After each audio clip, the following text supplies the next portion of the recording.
So we'll just tell you a tiny little bit about the Ayahs and why they ended up on King Edward's Road in Hackney. Is that the Ayahs used to, from pre-Victorian times actually, bring the children of British families back from India during the times of the Raj and take them into their schools and on holidays. And the Ayahs would often travel alone with the children, so they really loved the children and knew them very well. But sometimes their passage was only paid one way. Quite often, actually. Yeah, and they had to pick up a journey home, didn't they? Yes, exactly. And many of them were abandoned, in fact. Yeah, it became a very common sight. So you'll see lots of adverts in newspapers for the Ayahs home because it was so usual for people to see these abandoned women from a foreign land who didn't have the right clothing, had no money, didn't know the language.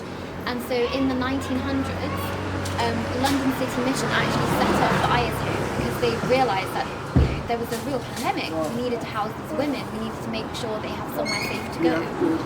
And that's how the Ayahs home was set up. And thousands of women stayed there every year.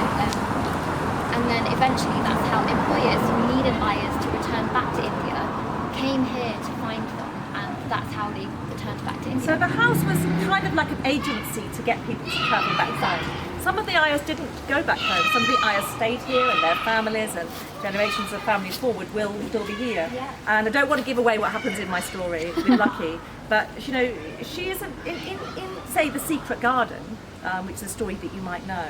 We don't really hear much about the history of the Ayah. And I suddenly thought, come on, I really want to know. Yeah. Where did that woman come from? What did she leave behind? And also what's really poignant in The Secret Garden, especially at the beginning, is the little girl says, no one loved her like her Ayah. Her Ayah was the closest person to her. And that's something really tangible that, we're exploring and that you're exploring really well in the book, is that link between the child and the Ayah.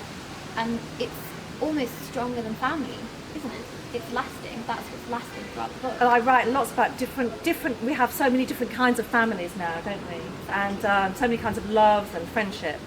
One of the things I think is quite interesting is the person that is actually possibly related to the Ayah in the story is not the one that hears her. It's the person and the young girl that comes from outside, whose ear is open, and who possibly needs the Ayah's comfort and love more than the girl that lives there.